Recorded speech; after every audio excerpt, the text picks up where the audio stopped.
Does your F chord sound like this when you're trying to make it sound like this? Many beginners get hung up on this chord and either stop playing it altogether or even give up the guitar entirely.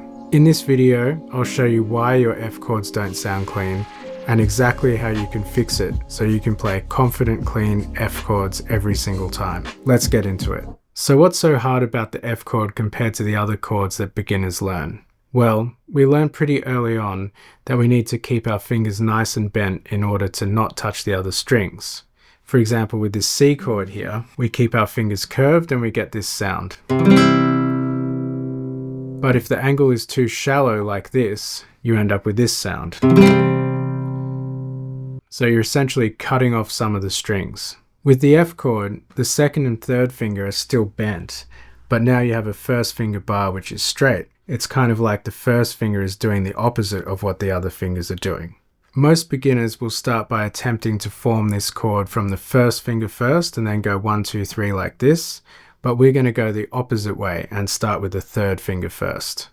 So we know this is the shape that we're going to get to, but for now I want you to forget all about it and just focus on that third finger. Take the third finger, put it behind the third fret of the fourth string here like this, set it up and get it nice and bent.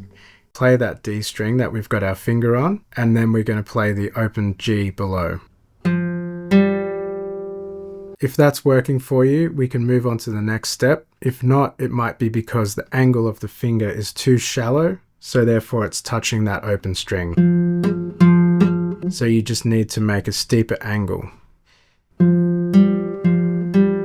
Let's move on to the second finger now.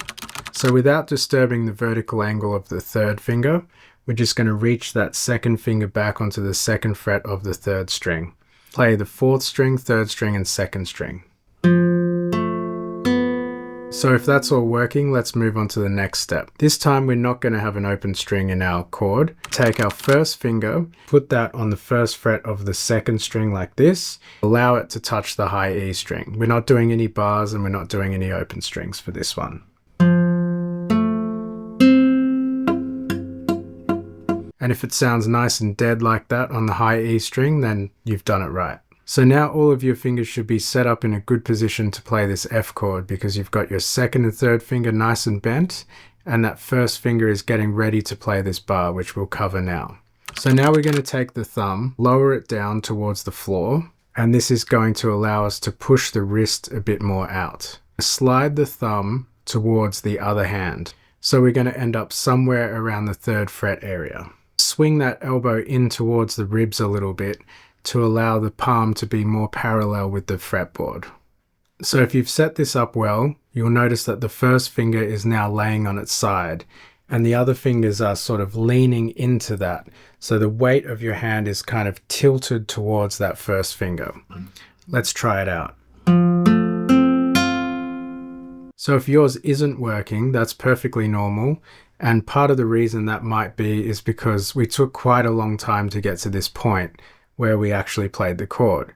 So what we're going to do now is go through the whole process again, but we're going to do it much quicker. Here we go. So we put our third finger on the third fret of the fourth string, play that string and then the open one, then reach back, put the second finger on the second fret of the third string, play these three. If that works, first finger goes on, thumb goes down and across. You allow the bar to go on its side, and then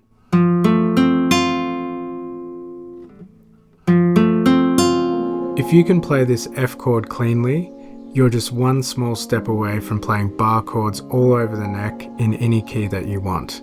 If you want to learn exactly how to do that, click this video here. Thanks for watching and I'll see you in the next one.